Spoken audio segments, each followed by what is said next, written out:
Mag-aampo sa kita may igsoon sa Ginoo. Let's pray.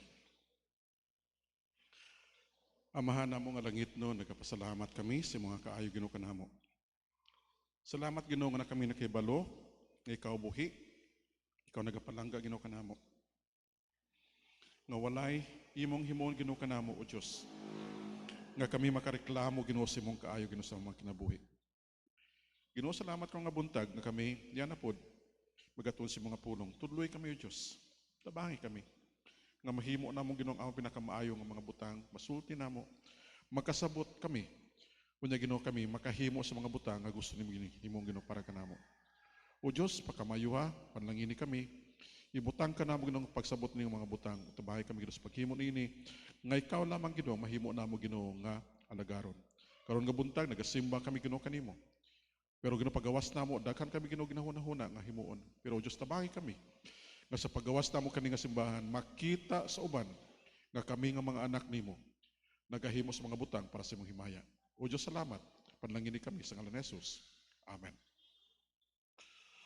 Mga igsoon sa Ginoo, nakaagi na bata nga sa una nga panahon naghimo tag decision? Have you ever decided something long time ago? Unya kato nga mga desisyon, ang uban nalimtan na nato. Or ang uban naapaghihapon ato pag ginahuna-huna. Pero magigsoon ni ngani, kung kita nagunahuna na yung mga desisyon, usahay nagaabot na sa atong nga nahuna-huna nga himuon nako o dili. Usahay kita nakabutang sa kaimtangan nga Ginoo salamat ni nga panahon. Kay gihatag nimo kanako ang conviction katon niadto nga panahon nga kami naghatag og desisyon para sa imo.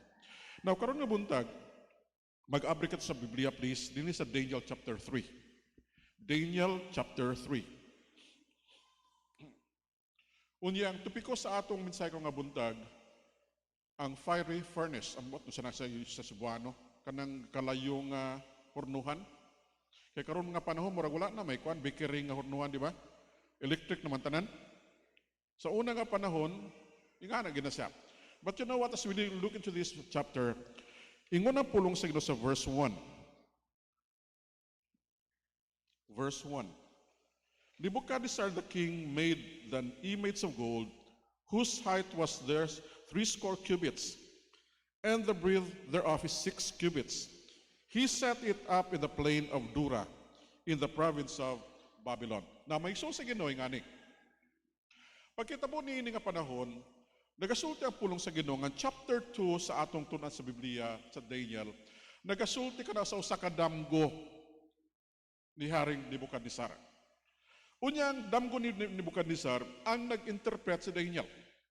According to what we know sa chapter 1, Daniel can interpret hard dreams.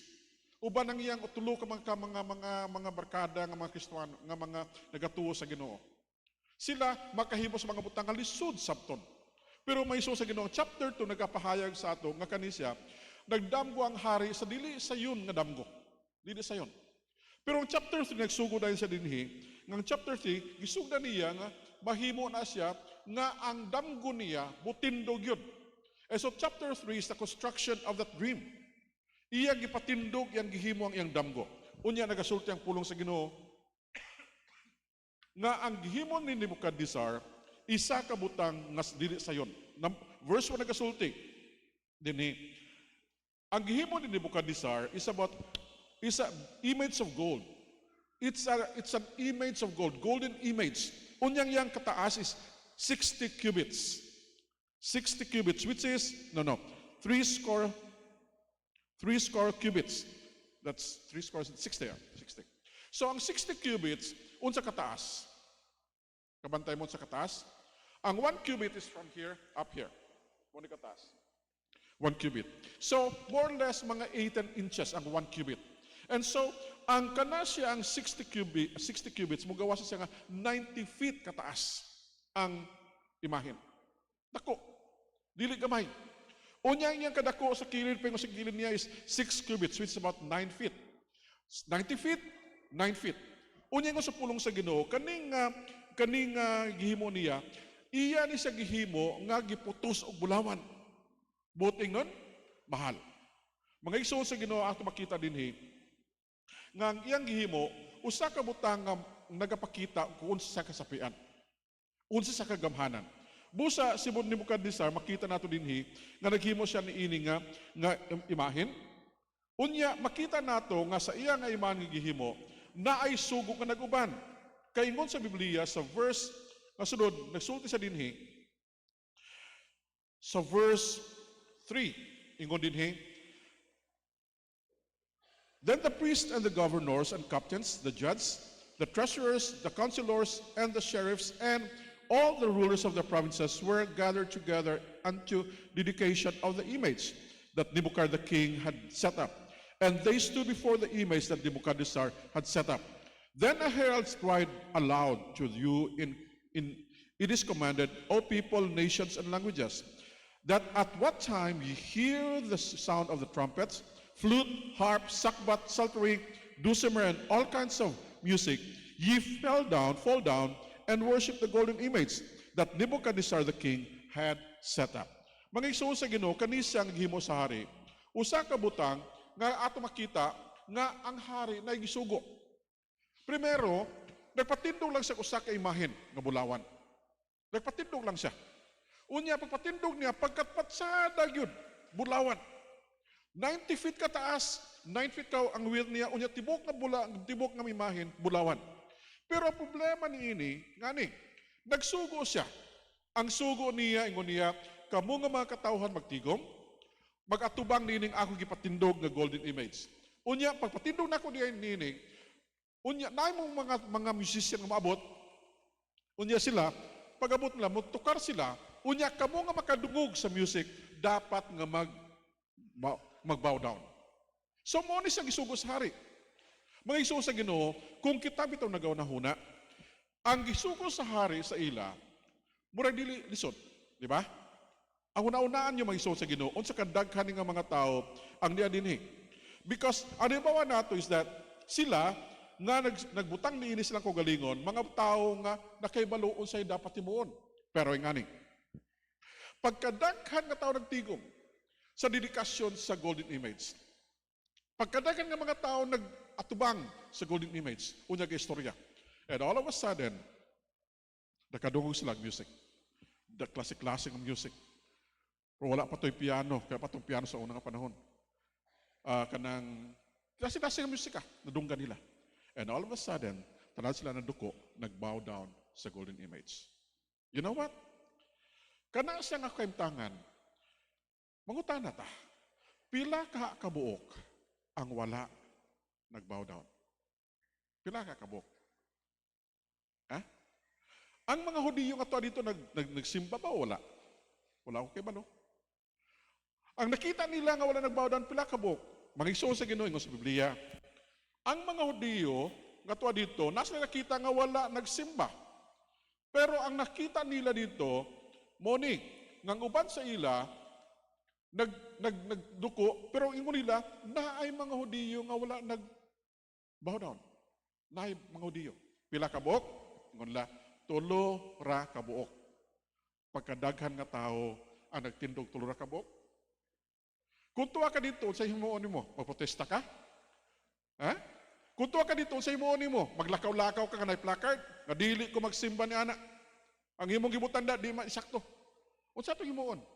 Magsuot ang t-shirt, kasulting ako gasumbas tinuod ka Diyos.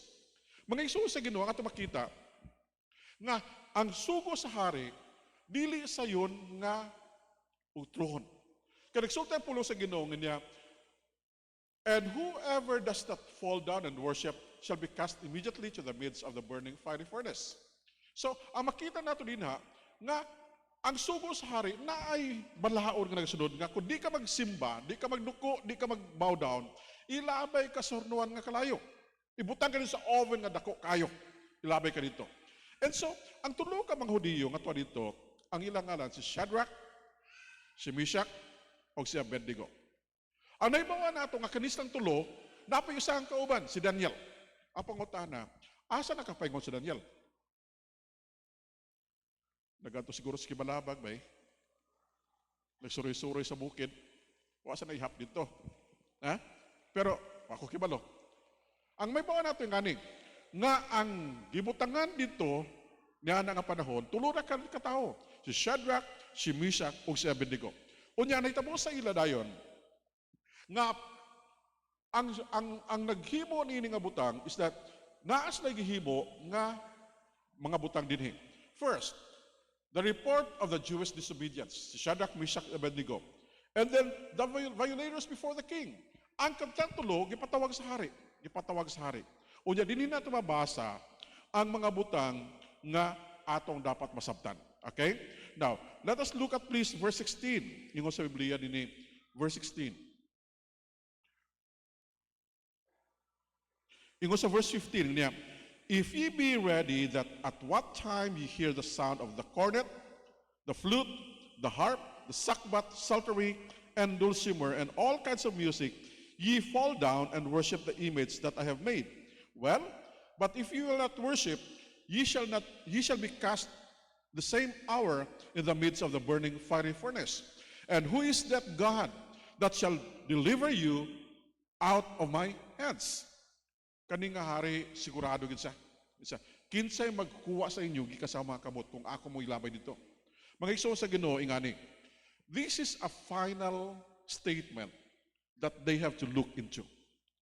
They have to look into if kung tabangas na sa Ginoo, okay. Ang problema, kung di bis na tabangas sa Ginoo. Salbaron na sa Ginoo ka dito sa kalayo, okay. Dabi kung dili sa salbaron, saan nila? Mamatay lang sila.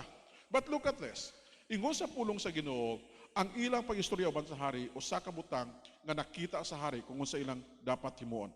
So, di na makita nato nga usa sa mga butang nga makita nato is that the outstanding statement and action.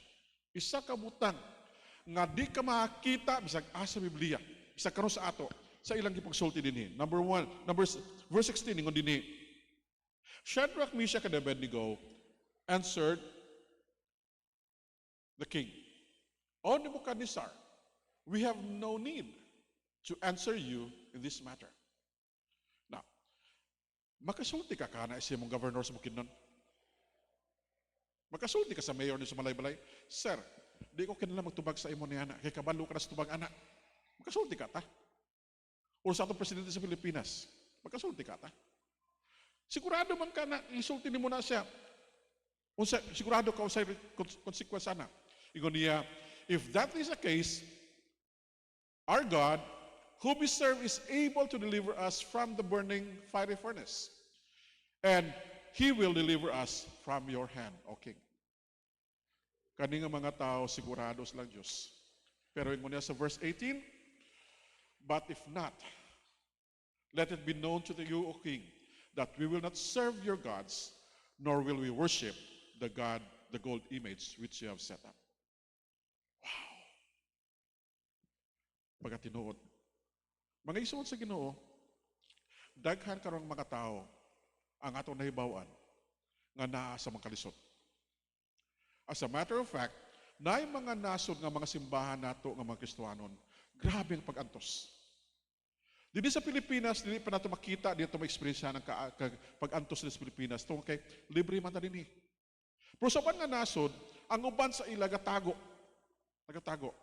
One time, dugay na nga mga pansigot, mga 10 years, 15 years ago, nag-adto mi sa Burma. Uban na akong sister. Ingon sa nagabantay sa siya, Sir, if ever you bring your Bible, ibutang sa ilalom sa inyong mga sinina. Na kung ano man, kaya, kung ibutang niyo sa tubangan sa taas, pag abri niya na makita yung Bible, di na mo kasuludayon. Ako, ha? Nga na ba day? So, ibutang na sa silong. Ingon na mo dayon nga, asam na makitag simbahan din Ina siya, Sir, walay simbahan din Walay simbahan din Pero kung gusto mangita mga Kristiyanon, pangita kang mga tao nga makasabot sa inyo, onya istorya lang mo. Onya sila magdala sa ila nga katiguman. Dito magsimba. Wow. Nako, Ginoo na din ngani no? Nga magtago-tago ka. Karon ang Burma lahi na. Nanas na freedom nga gamay. Pero mag sa Ginoo kay balubat ta nga kita nga mga Kristiyanon usayang ato nga galantawon nga kita free to do a thing and we can do it right away.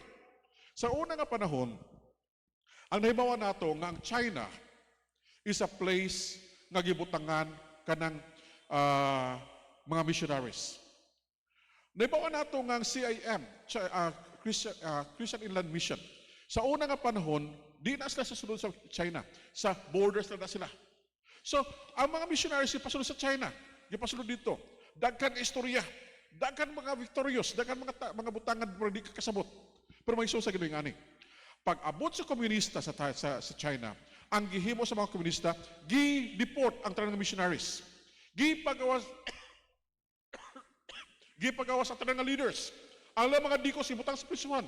Ang ilang nga mga kauna sa ila gibutang sa kalisod. Kay balo mo, ingon nila ang China nga simbahan mamatay na na. Mamatay na na. After maybe 10 or 15 years, nag-survey sila. Kay balo mo pila, o sila tabo, wala namatay ang simbahan sa China. According to what they said, there were about 50 million people who were serving God and worshiping Him secretly. That was long time ago. Long time ago. Karon, mag-ato kang China, mangita ng mga simbahan, murag lisod pangitaon. Naay mga simbahan nga kanang makita mo right away, pero dili na simbahan nga kanang makasulti sa kunsa. Na ako mga makailan dito nga ang ilang gahimo, tuwas sila dito gatudlo sa mga eskwelahan. So, ang ilang kakintangan is tudlo ka levels. Number 1, tudlo ka lang. Tudlo ka lang. Di ka magsulti Biblia. Tudlo ka lang. Kaya kung magsulti ka Biblia, madakpan ka, gawas ka. Ikaduha, ikaw nga katudlo Biblia, makadala kang estudyante nimo dito sila mga coffee houses. Kanang gabalik ang kape sa coffee house. Unya sila gabalik ang kape, pero dito sa ilang gabalik ang kape, dito ang naga-witness ng mga Christian. So pag nila dito, witness ng mga tao dito. Kung magdawat ka, ay ka-third na tao dito, mo nang taon ka kung tinuod yung pagdawat. Kung nagdawat kang isakto yun, dadong ka nila dito sa underground church. So tulo. Primero, katulo sa universities. Na dito na ang mga Kristohanon. Gikan sa Pilipinas, gikan sa Amerika, katulo dito. Unya, pagkatanon nimo, dala ka bang tao sa simbahan? Wala. So, they bring us to the student center or the coffee house. From the coffee house, they're witness. From the coffee house, they brought you underground church. Karon, according to what I've read, maybe the number could exceed to 100 million ka mga tao sa China. 100 million. Pero, una-unaon nimo, ang mga tao sa China, unsa kadaghan? Over 1 billion. Kung may sa Ginoo, dumdumo nato ni. Ngang Diyos makatipig sa itong kinabuhi. Dili mawala itong mga kinabuhi. Matipigan ta niya. But if ever God is not going to preserve our lives, what are we going to do? Kading tulo nagsulti. Sir, di mi ka na magtabag sa imo. Kaya balo ka sa tubag. And so what happened here is that decision was made long time ago. Ang ilang nagsulti sila nga di mi magsimba sa Diyos. Nahitabo na dugay na nga panahon. Gagmay pa sila. Gitunduan na sila. Gagmay na sila nagsulti sila nga di mi magsimba sa Diyos. Gagmay pa sila nagsulti sila nga ang among kinabuhi iya sa Diyos. Gagmay pa sila nagsulti sila nga Ginoo tabangi ko nga makasimba ko sa imo all the time. And so, makaigsuon sa Ginoo, inganing may tabo sa ato. Kung kita wala nagaunahuna, kita mapareha sa ila. Unya mo una ta nga, pasag nilang. Mag-decide lang galing ta kung mag-abot ng panahon. Mag-igsuon sa Ginoo kay balo mo, sa may tabo, ang imong desisyon dili mapareha sa ila. Kay imong hadlok sa kalayo, hadlok sa masundalo, di na may tabo. Just like this. Nayusa ka panahon nga nayusa ka grupo sa mga Kristohanon nga they always meet for an overnight prayer meeting. They always meet. And so siguro mga 50 na kabuok nagatigom nag-ampo tibok gabi. One night, naisan naghimo nga wala na bala sa daghan. Nay nagnuktok sa pertahan. Pag abri nila, nakabonet, siradong dagway, nay mga armas. Nagsulod simbahan, gisirado. Ingon sa mga nagabonet, kinsay Kristohanon din eh. Unya, kinsay dili. Ang dili Kristohanon, gawas. Di pa gawas lang mga dili Kristohanon, gawas. Ang mga tao-tao, kurong-kurong. Ang uban sa ila di ka balo sa himon. Ang ilang mga furniture ng uban, gipangguba. Ang uban dito nagangguba. Ang uban kurong, ang uban hadlok, ang uban dili. Siya nga, okay. Kamong dili Kristohanon, gawas mo. Yabre-pertahan, ang uban ni gawas. Ang uban ni gawas. Paggawas na sa uban dito, sila pertahan. Giabril na yung mga bonnet. Nagsulti. Kristohanon po ba mi? We just want to know who are the real Christians who truly die for Jesus. Simple lang, di ba?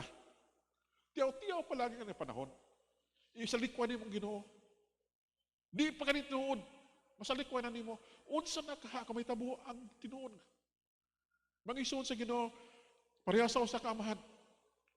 Dito na siya sa usa ka kasama Roman soldiers. Ingon niya, Sir, I am not going to forsake my God. Ingon sa mga sundalo, if you're not going to forsake your God, we're going to kill your child here. Ang bata nga gamay, mga 6 years old. Ilang patyon kundi sa maghatag sa kinabuhi sa uban. Ingon niya, magwanta niya na magpakamatay para sa iyang kugalingon. Pero kung iyang anak, patyon, lain ang istorya, di ba? So ingon niya, what can I do? What can I do? Should I give up Jesus? Ingon sa iyang anak, silong siya nga. Ingon sa bata niya, Daddy, die for Jesus. Die for Jesus.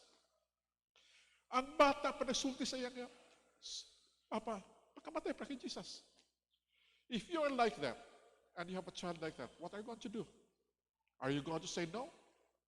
No way. Die for Jesus. And so, that decision was made long ago. Ako nagatong sa ato dinhi, nakahimo na nga mga decision sa unang panahon.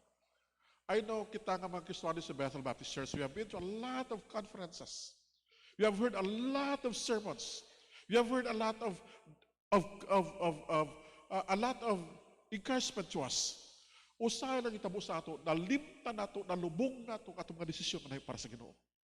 So, ingon ta nga, di na ako makabangon, Pastor. Usahaw na ako ni. Mag-igsoon sa Ginoo, you know what? Make it alive again. Ikinabuhi na otro bay. Maggamit naman na para sa Ginoo. Ayaw gitago kaya para makita sa uban ang iyong kinabuhi. Kaya kung atong gamiton atong mga kinabuhi, we can live that for the Lord. And so, second, the first thing that we can see here is that sila nga mga anak sa Diyos, ang naitabo sa ila, na wala sila saba-saba. They just acted in obedience to God. Wala sila na protesta, wala sila na lakaw, pengon dito, pengon dinhi, wala sila na butang microphone, na butang placards, wala. What they did was a silent message for God. Dili ito para sa mga tao, para sa Ginoo. So they acted in obedience to God. Wa sa kibalo mga tao nga nagatindog sila, pang dibaan nila, kakaning nga mga diyo, wa nagtuman sugo sa hari. Ikadua, they stated their faith in God. Nagtuo sila, naghasulti sila sa hari, o nagsulti nila ang ilang metabo sa hari. Mga iso sa Ginoo, how I wish that one day some of us can do this. Dili sa yon. Pero kung nagapaampo sa Ginoo, ginutabangi mi. Kung mag-abot magid sa among kinabuhi ni, hinaot pang madesisyon namo sa una, matindugan namo. And so, with that, we know nga ang natabo din nga ingon pa, the king Nebuchadnezzar was astonished. And he rose to haste and spoke, saying to his counselors, did we not cast 3 men unto the midst of the fire? They answered and said, true, O king. Ingon sa hari, look, he answered, I see 4 men loose, walking in the midst of the fire, and they were not hurt. And the form of the 4th one is like the Son of God. Paglabay na dito sa hurnuan sa kalayo, ang ilang nakita lahi. According to what we know, ingon sa hari, di man mumutuo sa ako, okay mahimo, ilabay gimusulod atong hurnuhan. You know what happened? They heated, ilang gipainit ang hurnuhan sa siguro mga 7 pilo. Now, ang pangutanan na ako yung gani. Kung gusto kang mapinahan to ng mga tao, unsa himuon nimo, painito ng hurnuhan o bugnawon kamay? Ha? Painiton yun ang kusog kayo o medium siya kamay? Paglabay sa mga tao dito sa tulo ka mga tao, kay Shadrach, Meshach, Abednego, paglabay dito, katong naglabay, patay na yun. Kaya perting initan yun. Init yung kayo, paglabay. And so, what happened here is that they saw the 3 men inside the furnace. They saw the 3 men. Siguro igapos nila to sila. Tiil kamot gigapos para di makaliyok. Pag labay sa surnuhan, ang nakita nila is this. Ang tulo nagtindog. Ang ilang mga gapos nawala. Ang ilang mga gapos siguro na sunog or what. Pero ang nakita na dito, usa ka butang nga miraculous. Kaya according to what we know, it's this. According to what they say, they looked into there and they were not hurt. And there was a fourth man inside. And it was like the Son of God. Mga isuon sa Ginoo, talag sa lang ka makakita o bersikulo sa Old Testament nga nagasulti, anak sa Diyos. Kani siya, pinaka-importante nga butang ato makita, the like of the Son of God. Nakita nila. Katuwa sunod, ilang ihap mo tro, usa, duha, tulo, upat. Shadrach, Meshach, Abednego. Alam mo si Daniel. Kaya pa dito si Daniel. Nganong upat naman as na we don't know. But according to what we know, the Son of Man came. And the three ones were not burned. Wala sa masunog. And so, makita natin na nga, ang tulo ka mga tao, Shadrach, Meshach, Abednego, willing yun mapakamatay para sa Ginoo. Walay duha-duha. Walay tunga-tunga. Walay gahuna-hunaon nga, maadi ko mapakamatay sa Ginoo. They were willing and not afraid to burn and die. Mga iso sa Ginoo, kana nga mga butang, dumdumo na ito na please. Then, the appearance of the fourth person like the Son of God. Kung gusto natin makita ang sabi nga, unta, no? Sa akong kalisod, na ang Ginoo din hiyo niya mag-istorya sa ako. No? Mabiyan na itong gusto. Ginoo, tabagi ko nga ikaw ma-istorya na ako. Tabagi ko nga ma-feel na ko imong kilid ba? Tabagi ko. But wala pa na ito, di man ito makita pero di ba? Usahay na yung may tabo, nga makita nila, mabati nila. Pero kita karon for dili. And so the appearance of the fourth person like the Son of God. And look at this. The final one is that the honor from the king. Ang honor sa gikan sa hari. One. He released the three from the furnace. Gipagawas niya itong tulo o upat. Pagawas sa upat, tulo na nabilin. Si Shadrach, si Meshach, o si Abednego. Wow. Ingon sa hari, naon sa musulod nga nung namay kauban dito? Wala sa kabalo. I think, ang nakakita sa upat, katong sa gawas, sila nga tulo, nakita na tulo nagyapo sila. I don't know.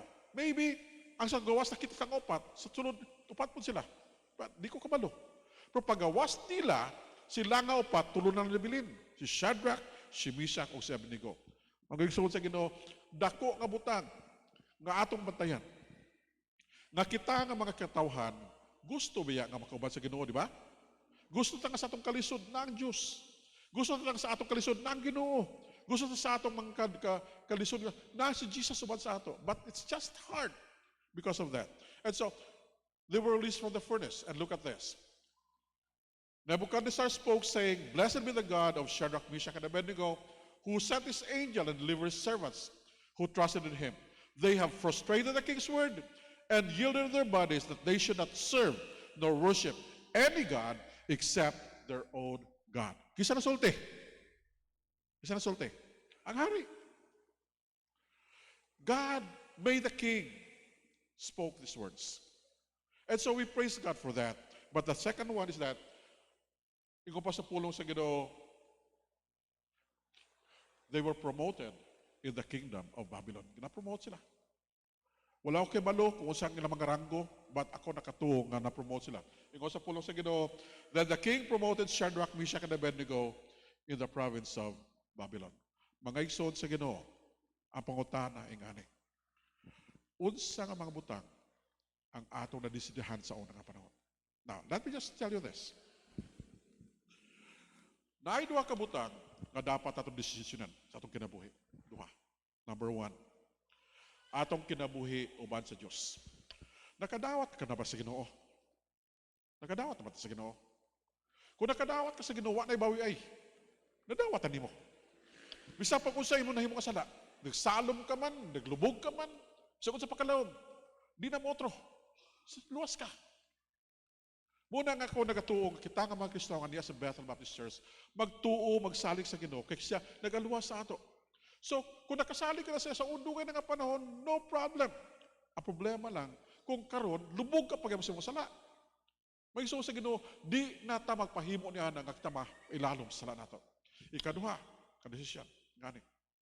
Pamitawan ko ni maayo ha. Ikaduha ka decision is this. We should be with a Christian. Meaning, magisuo nato sa Ginoo, pangitaon natong maayo ng atong maminyuan, Kristohano. Ako nagatuo nga na ang mga tao di sa ato nga usay lisod. Kay atong mga boyfriends, atong mga girlfriends, di ba Kristohanon? Ako nagatuo nga naay mahimo ni ana. Naay mahimo. Pero tinguhaan nato nga madalas na sa Ginoo. Tinguhaan nato nga makailas na sa Ginoo. Tinguhaan nato nga sila makailas sa Ginoo. Unya, ang atong himo is that we decide before, if not before, now, we decide that we are going to follow Jesus as our Savior. Kaya kung ato mahimuan ang desisyon, magabot ang panahon, ako kaning pangasaon o dili, pangasaon dili. Mag-iso sa Ginoo, di ka na magsultig, dili, huo, dili, dili na.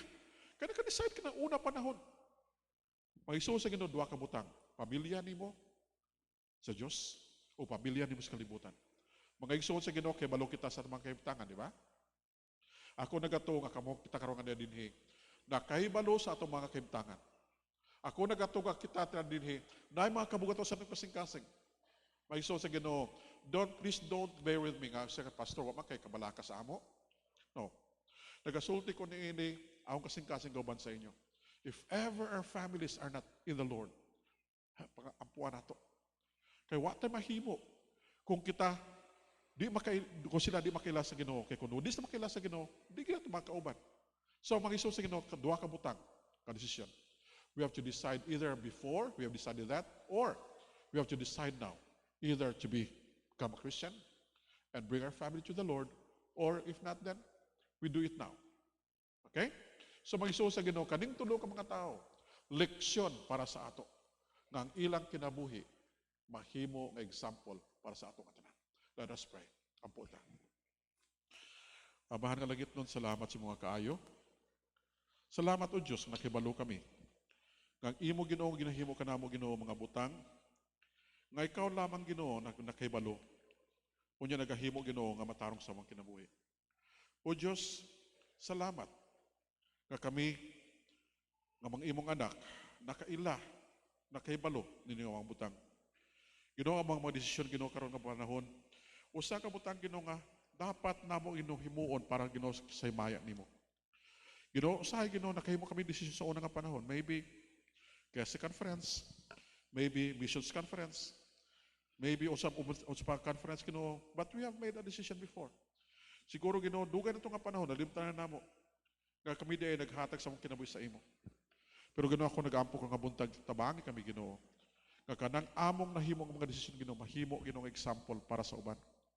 Tabahay kami Ginoo, nga kami makatindog sa mga desisyon namo Ginoo, nga dili kami malubog, dili kami malumos, dili kami matambunan, kundi Ginoo ka mahimo Ginoo nga mga anak nimo Ginoo nga mag-alagad Ginoo kanimo. Ginoo, bantay kami. Lipaya kami. Paisuga kami Ginoo para sa imo o Dios. Amo mga kinabuhi nubo ra. Maybe Lord kami karon nga niya dinhi ang ubang Ginoo kanamo di na magdugay. But Lord, you can use our lives. Ginoo, tabahay kami Ginoo sa paghimo niya nga ikaw lamang o Dios makita sa among kinabuhi.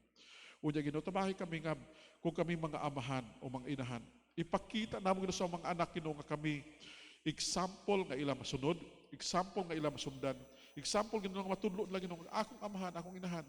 Sa una, dili pwede masunod karon, kaya pwede. Tuwa kay naghatas lang kinabuhi sa ako sa Ginoo.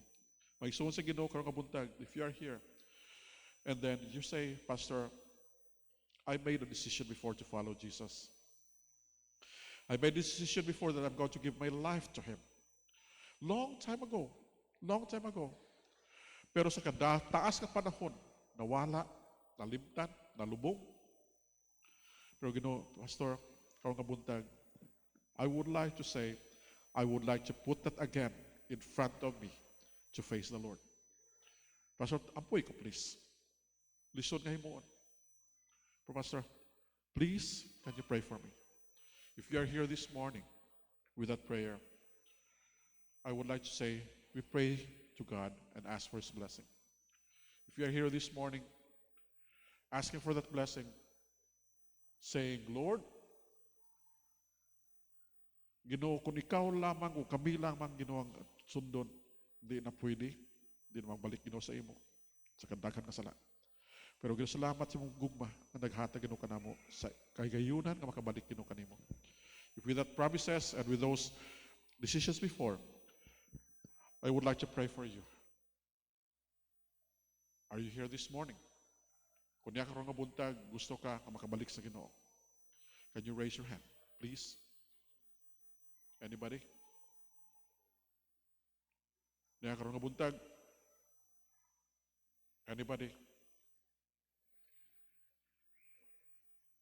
You don't have to do this for others. Do it for yourself. Himuan ni para sa mga kagalingon. Kaya makita ka sa Ginoo, hatag ka sa Ginoo kay gayunan. If ever you're here this morning and you want me to pray for you, I can do that, but I need you to raise your hand, please. Na ba?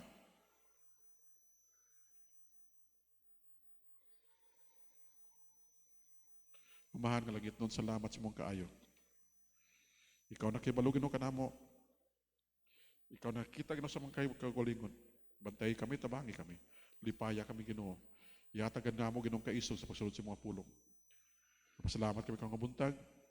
Nagampo kami sa ngalan ni Jesus. Amen.